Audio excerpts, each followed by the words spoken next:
Hey, what's up, everybody? Welcome to the Community Builders Podcast. Today, we're going to be talking about whether you should start a free versus a paid community. And we get this question a lot, so I think it's a good one to talk about on this podcast. So we're going to be talking about the different types of models that you can use when you're starting a community. We're going to talk about the different factors to consider when thinking about how you structure your community. We're also going to talk about what you should include in your free community versus your paid community. And then we'll give you some action steps that you can implement today so you can start to build out your community and get that thing launched. If you'd like to get access to our free course where we show you exactly how to launch a brand new community and get your first 100 members in 10 days, then there should be a link in the description where you can click and you can go join our free community and see how we structure our community, or you can drop the word course below and we'll try to get you that link as soon as possible. So what's up, Jeff? How you doing, man? Man, I'm doing great, brother. Hey, the only thing I want to add too is like even if you have started a community and it's fairly new, or you're not really sure if it's done in a way to really attract people, I would say join our community, get the free course, and just use our course maybe as a way to even audit a little bit of what they've been doing. There's so many people that have started a community and maybe should not growing fast enough, that type of thing. So I'd say this course is even great for people like that. Yeah, excellent. Yep. So whether you're starting like a free community, free or paid community, and you're focused on what we like, the two platforms we like are School and High Level, but there's also some others out there. There's like Circle, there's Mighty Networks, there's probably a ton of others. Those are the big four that I kind of hear a lot about. But basically, there are essentially five main models for starting a community. You've got your free community, which is model one. You've got, and we'll go into each one of these, but you've got your free that transitions into a paid community once you hit a certain member milestone. Then you've got the free and paid hybrid, which is what we've tried in the past. We'll talk about that. And then we've got the free and paid community. So two separate communities, a free and a paid community. And then the final one, just the paid only model. So any insights there, Jeff? Well, I was just going to ask you, which type of community should you start first, paid or free? I think that's a topic that everyone's probably being challenged with, like at the very beginning, is whether they do a paid one or a free. So what are your thoughts on that? I think the biggest determining factor when starting either a paid or a free community is really whether you have an audience or not. If you're just starting out and you don't have an audience or you've got a small audience, it's going to be pretty hard to get people to pull out their wallets and pay you a monthly subscription, or if they don't know you, if you haven't built that know, like, and trust. So I would say if you are starting out, you don't have an audience or you've got a small audience or kind of a moderate audience even, I would probably go with the free community first. So that'd be the first thing that I launch. If you have a larger audience, you've got a big following, you've done the work to kind of build that know, like, and trust factor, and they're willing to follow you to a community and pull out their wallets and pay you, then that you can certainly do that if you've got a big audience. Or there's a new model kind of out there. It's called growth operators, where you are kind of the manager of the community. You help launch the community, build it out, and then you manage and moderate everything and kind of keep it going. And you partner with an influencer who already has like a built-in audience and then leverage their audience to get people into a paid membership. So that's a big model right now where they partner up and split the revenue however they decide to do that. So that's another model. So I think the biggest, like I said, determining factor is whether you have an audience or not. And again, we started ours with a free community of when we first started, and then we rolled out a paid version of that inside the same community. So we've tried that kind of hybrid model. I don't think that that's the best choice because both of those audiences kind of need different types of content. And so we want to keep them separate. So I think it's wiser to have either two communities or eventually move from a free into a fully paid community. So I don't really like the hybrid model or suggest that. Now, our favorite model is the two community model where you've got a free community and that becomes like your lead generation tool and funnels people, builds up, you generate leads, get them into the community, nurture those leads, build that know, like, and trust, and give them a win and a transformation to create demand for either your paid community or your other products, like a high ticket offer or something like that. So those are the different kind of models. And like I said, our favorite and preferred model is that free and paid model. Yeah. So, speaking about that, so what are your thoughts as far as, what do you put in the free community? What do you put in the paid one? I know you just mentioned maybe having a bit of a transformation or, sometimes it's called a quick win, that type of thing. So what do you think should be included in a free versus a paid? Yeah, I'm sure that's a major question because a lot of people just don't know, okay, how do I kind of separate the content that I'm creating in these different communities if I have two communities? I think it really comes down to four main factors. factors. So you've got what's the purpose and the goal of the community, right? So each of these different communities is going to have a different purpose. So our free community has a different goal, a different purpose from our paid community. Then you got to ask yourself, what kind of content do I put in each one of the communities? And we'll go through all this stuff in a second. So what are you going to put in the classroom area, which is where you kind of house your courses? And then what are you going to be posting inside the feed part or the discussion part of the community? And then what type of support are you going to add to this community? So how much support are you going to add to offer your free community versus your paid? And then the final thing is, what kind of follow-up do you need to do with your members? So we'll talk about all these different things, but does that clear things up a little bit, give you a little bit of a Yeah, for guide sure. to go by? Absolutely, man. Those are great questions to start with. And I think that's the whole point, is have something at the very beginning, like where to even start. And those are like some really good questions to ask. So I'd highly recommend people take those 4 questions and use that kind of as a testing, to their community launch. So let's talk about like what to include specifically in a free community. Yeah, so if we go back to our 4 main factors, let's talk about first like the purpose of the purpose and the goal of the free community. So whenever you're starting your community, I think that you should probably, even before you even build the name, because this might even help you create the name for the community, is deciding what the goal or the purpose of that community is actually for. So for us, our free community is to basically generate leads, nurture those leads, and then build excitement and desire and demand to convert them into either our paid membership or a high ticket offer. So the goal for that community, if that's kind of the purpose, is to provide value and create demand for our paid community. So how do we accomplish that goal? We do that by helping them create that first transformation, give them that quick win, that then prepares them and creates demand for the next thing, which is your working with you on the next level. So that's kind of the goal and the purpose of the free community. So for us, I'll just give them an example. Our goal is to help you when you come into our free community, our goal is to help you to launch your community as fast as possible and get you your first 100 members. If we can do that and we can give you that quick win, then that is going to naturally create demand for the next thing, because that's not the end point, right? We don't want to end at 100 members. So they're going to need to know the rest of the story. They're going to need to know how to drive traffic, how to convert those into paying members, how to retain those people, all those different factors that they're going to need to really build a business out of this. We're going to create demand for that in the free community. That's awesome. So what type of like content then would you put in the free community? Right. So when we talk about content, we kind of got 2 different categories, I guess. Got the classroom content, which is your course material. That's the video content or written content that you're going to give people to take them down through your product roadmap to get the ultimate outcome. And so if we start with the course content, I see a lot of free communities that have like a master class. They use like a lead magnet. The ultimate lead magnet to us is like a free masterclass. And there's kind of 2 formats you can use for that. There's the masterclass that is basically a very in-depth, step-by-step process to give them the first transformation. Like for us, is building that community and getting your first 100 members. I think that that's a really good model, because again, that's going to naturally create demand for the next thing. The other model is like a perfect webinar style presentation, where it's, Russell Brunson's perfect webinar, where it's got 3 secrets. It kind of builds. Those secrets are meant to crush false beliefs and restructure false beliefs. And really, that's typically like a sales presentation. So I don't like that one quite as much, but it does work. I've seen it in a lot of communities.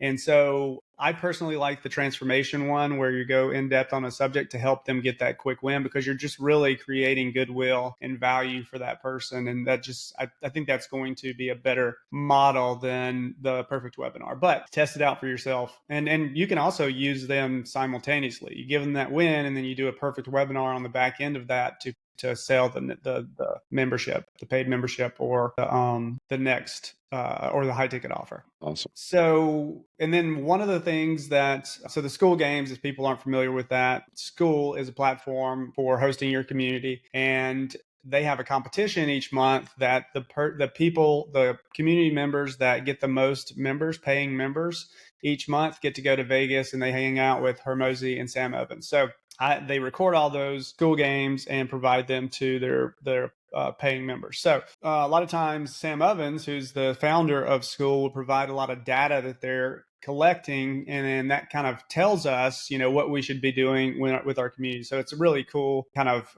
free education that they're giving community members to help them, make better communities. So one of the things that they found was having too much classroom content really overwhelms the members, and doesn't really provide any extra value when you have too much content in the classroom area. And they've even started when you first start a community, they'll turn off the classroom area. You have to turn it back on, because they found that people or communities with too much classroom content has a higher churn rate. So that kind of goes back to, and Sam Ovens has always been a big fan of just keep things very, very simple. That's why Skool's just the way it is. It's you go and log into it, everything's very simple. It's not complex at all. So and that's why I believe for the free community, just having that one goal of that one transformation, and then everything that you create inside of the community, all the content, your calls that you do with people, is all focused on that one thing. And for us, again, it goes back to launching the community and getting that first 100 members. So that's all we're going to talk about in that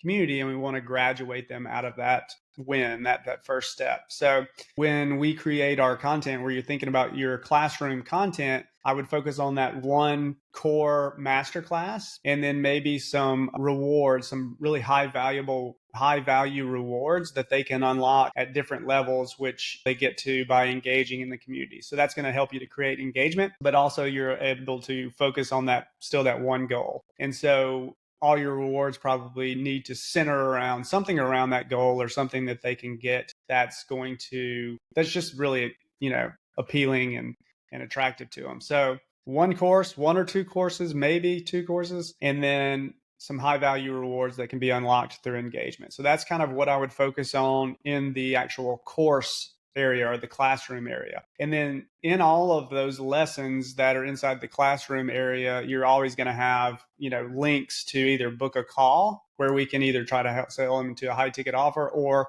downsell them into the paid membership. And so always have call to actions on all your lessons in that classroom that lead to that next step. So the classroom material, I mean, that's fabulous. And again, I think keep it simple. One transformation, fantastic. So what about the community, like the feed area or the discussion area? Because I know that's where it might seem a little overwhelming for people to start. I mean, it's easier than they realize, but that might be at first, how do you keep them engaged, that type of thing. So what are your thoughts on that? Yeah. So as community owners, we just naturally want to provide a ton of value. And I think that we put a lot of pressure on ourselves that we've got to constantly be creating these high value posts, or people are going to leave. But again, if we go back to the data, Sam Ovens was talking about during the Skool games, they found that the posts that got the most engagement, because these value posts are more like you're talking to the audience and you're giving them information, whereas you're not asking them for engagement. So they found that the best posts, the most engaging posts, for when community owners asked questions about their audience. So get to know you type questions, very simple, like single 1 or 2 sentence questions. What's your favorite book? What's your favorite TV show? Just getting people to engage, getting to know each other, and things like that. So people will come to the community to get education, but they'll stay because it's fun. Okay. So another type of post that really works is highlighting, another one they found that works really well is highlighting your members. So the people inside of your community that are modeling, the ideal community member behavior. So if we can do that, we can kind of train our members what that looks like. So then creating those little member highlight posts, and then pinning those to the top. Another thing, when you're pinning stuff, because you can create like featured posts that stick to the top. In Skool, you can pin 3 posts at a time. And I think in high level, you can pin more than that. But you want to kind of mix those up. You don't want them to always be the same static posts. So kind of mix those up. But again, back to this highlighting members, if you're doing that, you're doing a couple of different things. First of all, you're edifying that member. So you're making that person feel good. So they're going to continue that awesome behavior that you want inside the community. And that becomes like somebody that's just going to really drive engagement inside of your community. Also, what you're doing is you're kind of training other members what that ideal behavior looks like. And so more of those people are going to want to be that highlighted member, are going to want to win the rewards that they can get at those different levels. So that's a really good one if you want to create more engagement inside of your community. I think also having like challenges or sprints, is a lot of people call them, where you're actually going in each day and you're just giving them one simple task that they need to complete that day, and then getting them to engage on that post each day if they once they finish that very simple task. Make it super simple, and then the ultimate goal is, you know, whatever you want them to achieve at the end of that sprint. I think those are working really, really well right now. So asking, what I found that works really well is asking members to participate in decisions that I'm making about the community or about my business. Hey, what's your favorite logo? What's your favorite thumbnail here for my YouTube video? Also, that's kind of cool because it's almost giving them a teaser of what's coming out content wise. So asking them to participate in certain decisions around the community, around the roadmap that you're going to be releasing stuff inside of the community. It's kind of like the idea of like building this thing together with them and getting feedback on what they want, and that will drive kind of the direction of the community. Other just little hacks are adding polls to your community. That's an extra way to get some engagement. Encouraging people.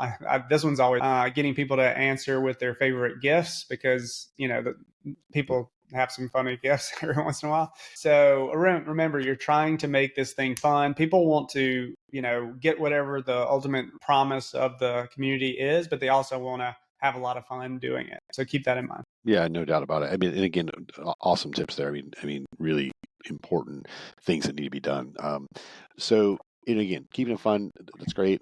I mean, the idea is on a free community, we are, you know, trying to get them to come into the next program. You want to help them, really, you know, serve them and get them some wins.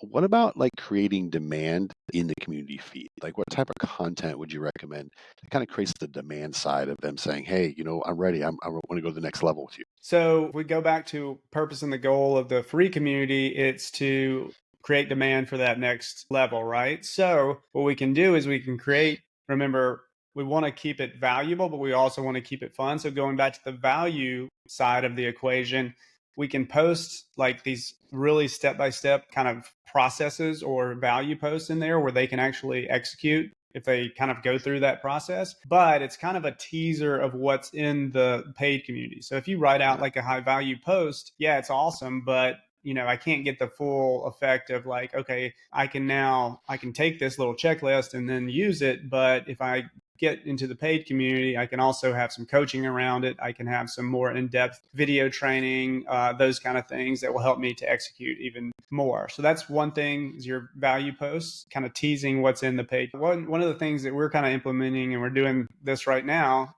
as we film this podcast, is dropping our podcasts inside of the community. Hopefully these podcast episodes are really valuable and they're very on topic of what we talk about in both of our communities. And so when we post those, a couple of things are happening. First of all, we're driving traffic to these podcasts, but we're also providing a ton of value and hopefully building trust and authority with the people that are watching the podcast. So that drives traffic and subscribers, but again, also continues to nurture that audience that's inside of those communities. Yeah, and I think conceptually too, it's just somewhat being front of mind with people, like keeping the community with some activity and new things, and everybody learns a different way. And so some people are going to enjoy reading something, some people enjoy, you know, watching a podcast or listening to it. So what about you know, and this is another area where, you know, super valuable, but what about support? Like, what type of support should you offer in a free community? It depends on, I think it's the stage of the free community. If you're just starting out, sometimes you got to just do things that aren't necessarily scalable. So, you know, if you're trying to get this thing off the ground, I would say do as many coaching calls as you can handle, right? But some of the things that we're implementing in our community, our free community, is like a Q&A post. So really training our audience to that each Monday, there's going to be a Q&A post where they can come in, they can ask their questions, and then we can either jump on a live call at the end of the week and answer those questions, or we can do a Loom video to answer those questions. This also provides a great kind of library of content ideas. So that's another great reason to do this. Plus, we're starting to understand where are the gaps in some of the things that we're teaching, or some of the just some of the things that people are struggling with. So I think that's a great way to do that, to provide value. And then if you're just launching and you're not getting a lot of questions on that Q&A post at first, then just answer your frequently asked questions, because that's just a great way to create great content that's going to help people in the future anyway. Also, that becomes content for your email, for, your social media, all that kind of stuff. So also, always comment on other members' posts, because a lot of times those are questions, and then provide, really high value comments, and just be very active and engaged with your community members, and providing support when they ask a question inside the community. Coaching calls, you can have optional coaching calls. You can have the Q&A or ask me anything type calls. You can have, like I said, when you're first starting out, maybe you want to have more coaching calls than, just to be putting as much effort into this thing as possible and doing the things that don't necessarily scale. So free coaching calls, again, those coaching calls need to be very centered around what that goal of and the purpose of that community is, right? So that's how I would provide support just starting out with a free community. Yeah, and again, I would say that that's been very, very helpful for us. Just helping people, and serving them, and them realizing that we do what we teach, which is great. But I think also just sometimes people get stuck a little bit, and just giving them that little help on the spot sometimes really can make a difference for their business. And ultimately, Yep. that's what we're trying to do. We're trying to help people have transformation. So, so when you think about that, though, when you're doing some posts, you're putting some things out there. What do you do from a standpoint of like the follow-up side? How do you really, follow up with, either questions or appointments, or like, what would you recommend on that follow-up side, in the free community? If we go again, I just want to always drive people back to whatever the goal or the focus of that community is. For us, it's to send people into the next offer, right? And that's either a high ticket offer or a paid community. For us to do that, a big part of our strategy is to constantly be following up with members. We're just providing value, checking in on their progress through whatever that course material is inside of your community. And eventually, some of those people are going to be interested in jumping on a call. So that call is basically where we decide if they're a good fit for either one of our programs, and then decide which one of those programs is a better fit. So just following up in school right now, as of June 26th, they have a chat feature. High Level does not have a chat feature, which I think is a big determining factor right now on which one I would choose. It is on their roadmap, but reaching out in chat is huge, right? Also, and we have an Airtable that kind of helps us to keep up with the follow-up dates and know when we're supposed to be following up with different members. So that's super helpful for us. Also, with your email, with your text message, those kind of things, you want to always be driving back to the community, either getting them to engage in the community or driving them back to the class material so that they actually consume that and go through that content, because you really need them to consume that content to build that know, like, and trust and get them to take that transformation. So that makes it kind of easy to create your content for like your emails and everything, is driving them back, also sharing wins in that and answering objections to the next thing. So that's kind of the follow-up system that I would follow, and just set a regular cadence to outreach to new members and also your old members. And if you do coaching calls and stuff like that, also creating outreach to remind them of those coaching calls, because a lot of people get busy and just forget. So those are the things that I would do as far as like the outreach. That's great. I mean, that is so many nuggets there for a free community. I mean, so many. So let's kind of transition a little bit. So that's the free community, and again, obviously, believe a lot of people, especially starting out, should absolutely do a free community. But what happens when somebody's ready to do a paid community? Like, what are some of the again, keys and elements that are critical and important? And so let's share a bit of knowledge on that. Yeah. So again, back to our 4 kind of considerations. Always kind of think of this when you're starting your community. What is the goal of the purpose? What is the content you're going to be creating both in the classroom area and the actual community feed? What type of support do you want to offer? And then what does the follow-up look like? So those are the things that that's my checklist when I create a community. And so first, what's the goal or the purpose of a paid community? Well, it's to retain members and to potentially upsell them or ascend them into higher ticket offers. So that's kind of our goal, right? That's our purpose. And so how do we accomplish that goal? That we provide tons of value, and we also kind of almost, and one of the things that we want to do is we want to make sure that people are showing up for any coaching calls that we're providing, because the people that show up for calls they were not going to churn, right? And then we can also, if we have, done for you type services or whatever our higher ticket thing is, we want to also create demand for that. Usually that's more hands-on help. It's more access to us. It's more accelerating the implementation of whatever they're learning. So again, those are the kind of the goals and the purpose of a paid community. Yeah. So, what are some of the, maybe some of the paid classroom course content, some of the bonuses, some of those kind of things that, maybe would be kind of stand out as being really important when you're doing a paid community? Yeah, so in the paid community, we're going to give them the entire system, right? We already gave them the transformational step, that first initial win that creates desire and demand for the paid community. So they've got that first win. Now, how are we going to help them go the distance and get that ultimate promise, that ultimate desired outcome that they want? So that's what your course material is going to focus on, is just giving them in that entire process and then teaching them, how to do that. Also including things like templates and cheat sheets and different tangible things that are going to help them to implement and get those results faster. That's another thing to include in your course material. I also like to include as bonuses like software, because I think it makes a paid membership very sticky. So for instance, in our community, we offer, I think 3 different pieces of software as part of our membership, which is ridiculous. We offer a high level membership or a high level account. We offer a tool called GrowthWorks AI, which helps you create a bunch of content. And then another tool that we've created and customized ourselves that also helps with content creation called Community AI.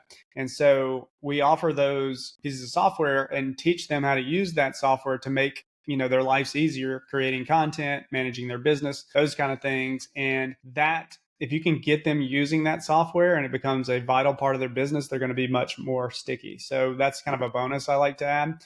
You can consider kind of dripping out your content over time, and that drips out every couple of weeks or something like that, so that I think that helps them actually consume the content, because it's, again, simple is better. So if you can just give them a little bit of that, and then they can consume that, and then the next couple of weeks they get the next piece and implement that stuff. So also, what we found really effective to not only get our members excited about what's in the community, but also to help us ascend them into the next thing, is monthly implementation workshops. That's where we're going to jump on, a day, anywhere from a day to 3 or 4 days, and actually me be on the call with them, coaching them through the process and then implementing those steps with them. I think that's super valuable these days. I think enough people are doing that, because it's a way to actually make sure that your people are actually implementing the steps. Because as we know, people buy products all the time, buy programs all the time, and they never execute on the steps. So by providing these monthly workshops, that's super, super valuable. So another thing is like expert sessions. So neither one of us are experts in everything. No. Can't be. I mean, it's too overwhelming. We couldn't grow our own businesses. So I love to get people that are experts or subject matter experts at different things that I don't really know that much about, and get them to come in and do a training on that and kind of do a JV partnership. They get some exposure. They might even get some potential clients from that. In exchange, they're creating content for our community and including that stuff on your product roadmap. I think it's very valuable to provide like a product roadmap or a community roadmap to your members, so they can see what's coming out in the next months. And we'll talk a little bit about that in a second. But if they can see what's coming up and they see this expert session that they want to be on the training, they'll stay at least until that expert session comes up. So giving them a clue of what's coming out, I think people will stick around for that. Yeah, and little side pivot here. I will say that, when you're a coach and, or a mentor, like one of the most exciting things is seeing the people you're helping win, right? And Yeah. so I know that for us, by us doing those implementation workshops, like it's really, you know, and I know the term game changer is thrown around a lot, but it Yeah. really does help somebody's business in a super positive extent. And I think that's one of those key things that it's fun for us to do. We love seeing the people actually come in, get the work actually done, and Yep. then, you know, and from that standpoint, you know, too many people, like I said, you know, you get a course and you don't go through it, or you get some coaching and you don't go to it. So I love that idea of the implementation workshops, and again, I think we're setting hopefully a new tone in you know the idea of the coaching industry, of actually, you know, somewhat kind of forcing people to show up and get the work done. So I kind of like Yeah. that. But we're getting back to kind of what we're talking about though. The one of the areas, obviously, when we spoke about the free community, it was like, and I asked you really about, well, what kind of stuff do you put in the content feed, you know, for free? But what are your thoughts on doing it on the paid community? Because obviously there are different, you know, people at this point from a standpoint of, you know, the relationship between them and us. Right.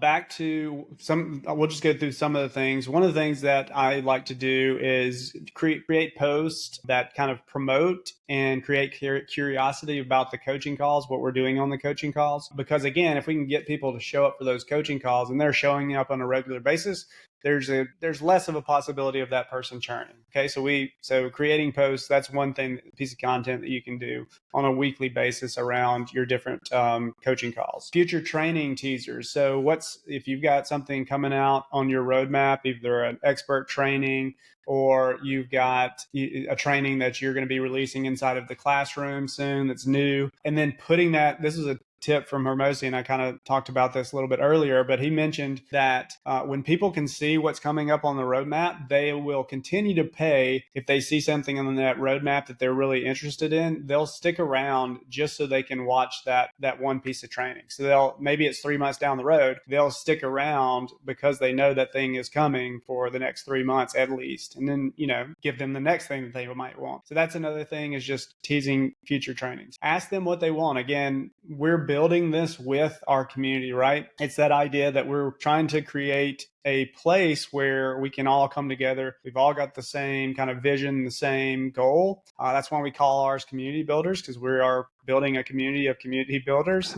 And so asking them and polling your audience on what they would like to see. It's kind of like that idea of, you see a lot of software companies do this, where they have like a idea board where you can come in, you can post your ideas, and then people upvote those ideas, and then those features get released. So High Level does a really good job of this. So I think you can do that same thing inside of your community. The posts, I've done several posts around that, and they've done really well. Another thing is encouraging networking and collaboration. So this is another great tip from the school games. There's a community called the Adonis community, and they teach people, you know, how to like guys, how to get fit, grow businesses, just have more confidence. And so one of the biggest things that people stayed around for, there was this map, and Sam Ovens talks about it all the time in these school games, but it was a map where, and I haven't seen it, so I don't know exactly what it looks like, but it's where all the members are, and it helps them to kind of see who's around them so that they can, you know, meet in person and support each other, hold each other accountable. So that map was a key feature that kept people sticking around inside the community. We've tried to create that a little bit. It's not as quite as, this thing apparently is badass. Another thing that we have done inside the community, though, that did really well was we created this idea of community buddies, because we found that for me, the best way to create like short form video is have somebody come in here like we're doing right now, ask you some questions, and then you get into a flow state where you're just kind of answering the questions because you know your topic so well. You can kind of, if somebody's just asking you questions and you're answering, it's much easier to just talk about it, as opposed to if I had a script in front of me and I'm trying to read it, that's just way more difficult because I get inside my head for some reason, you know? So we paired these people up into content buddies, where you would, every week, you would just jump on a call for like an hour. One person would spend 30 minutes interviewing the other person, one person, and then the other they trade off, right? And so from that, when I'm interviewed in 30 minutes, I can probably get 10 to 20 short form videos out of that. And if you do that every week, that starts to compound over time, and you can just have a library of content, and you'll never run out. And so again, it goes back to that idea of just people seeing your face a lot. Now it's got to be great content, but it can't be pure crap. But anyway, that is a way for us to bring our members together, get them to know each other, and kind of network between each other. Absolutely. No, it's phenomenal. I know we spoke about, like, in the free community, we talked about like support side. Obviously, it's a little bit different in the paid because people are actually, pulling out their wallets and they're paying for it. There might be a higher expectation. So what are some of the, I guess some input or some insights you might have when it comes to, Yeah, the support on paid community? we offer software in our community, and I know that if I can get people to use that software and get sticky in that software, they're going to stick around. So we offer a tech support call every Monday. I'm just kind of talking about what we do, and I'll also give you some ideas outside of what we do. But again, if I can get them to use that software, they become much more sticky. So I'm happy to jump on a call, provide support for that, help them build stuff. So if we can build some more stuff in there, they're going to use it more often, and that creates that stickiness. Also, if we go back to like the fun, trying to make things fun in our community, we have a coffee hour on Monday and we have a cocktail hour on Thursdays. And obviously this works really well because when you go into school and you go to create an event, they have suggested events, and one of those is cocktail hour, one of those is coffee hour. So obviously they've seen through data that these are things that work really well to get people to join those calls and create engagement. So again, follow the clues that you see, especially if you're on school, because they've implemented things to get you to execute certain steps in certain ways, and so they'll give you hints around that and what's working. So I think the ones that I've seen in there are Q&A calls, co-working sessions. I think co-working sessions is a really good idea. One of the ideas we've had is having people come in and we're just focused on creating content together. That's really cool. I've seen a lot of communities that I've been in the past to have like topical coaching calls. So each day is a different topic. So they know, your community knows if they need help on one particular, or if they're having challenges around one particular topic, they can come in and get help on that particular topic. So again, sometimes it goes back to doing the things that aren't necessarily scalable. So, some people were like, I don't want to offer calls. Well, the more you put into it, the more you're going to get out of it. So Absolutely. Provide as much support as you can that keeps your sanity, I guess is what I would say. Absolutely. And so what's your take on, like, I guess, the chat side of it? Like, because obviously if you have a big group, you can get a lot of people, that are kind of hitting you with, especially like in school, obviously there's a chat feature. I know it's not in high level. Do you do anything outside of that? I mean, do you offer maybe, I don't know, WhatsApp or Slack or any of those type of things? And what's your kind of take on that? Or do you just use the one in the community? I have seen this work really well. There's a community that I'm part of, and they have a Facebook group chat, and it's very, very active. People in there are highly engaged, and that is going to definitely create some stickiness if you've got people, and they kind of run themselves. Like the guy that runs it just pops in every once in a while, and mostly when he's popping in, he's either talking about a coaching call that's coming up, so it's a great way to get people to those coaching calls, or he's posting the recording from that coaching call. So great way to both get people to come to the coaching call, but also to get them to watch the replay, so that next time that the coaching call comes around, they might not want to miss that coaching call. So I think it's a great way to definitely get people on the coaching call, but also create that engagement that kind of runs itself between community members. So I think that's definitely something to consider, is figuring out, which channel might be most effective. We do a lot of stuff on Facebook, so a lot of our people come from Facebook. I think a community chat, group chat on Facebook, or potentially even Slack, could be something to add to your support for your paid community. Probably wouldn't do it for the free community, but definitely consider it for the paid community. Well, and I know I've been, part of programs where, you had a private Slack channel, for example, and you could ask, specific questions, and there was a much quicker turnaround time, obviously, Yeah, depending on kind of the level that you're at. So if you're part of a sure. mastermind, you had somebody almost immediately be able to respond to. If you were, kind of in obviously a free scenario type thing, they would answer you and help you, but it was usually take a little bit longer. So some of the strength there. Right.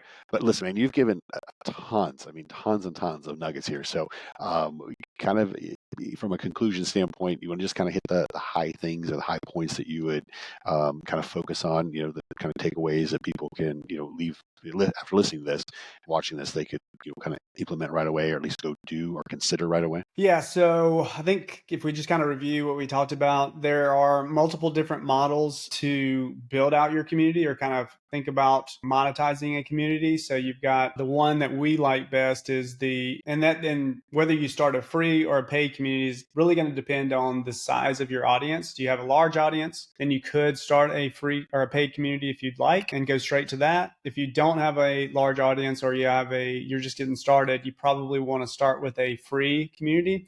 And then the models that you can monetize from that, you can have a free community and you just stick with that free community and you can sell your own products in there. You can sell affiliate products in there, and that could be just your model. You could do a free that transitions into a paid model. That's not my favorite. And then our favorite is the free and a additional paid community. And we use the free community to get one transformational win, one quick win and transformation that creates demand and prepares them for the next level, which is going to be your paid community and potentially even a high ticket offer. So the next thing that we talked about is when you're deciding to launch a new community, there's a few things that you want to kind of consider. You want to consider what's the purpose of the goal of the community. And I would think of that before I even start it, before I even name it, because that's probably going to help you name it. What's the content you're going to be creating both in the classroom and the community feed? Hopefully we gave y'all some tips that you can use today.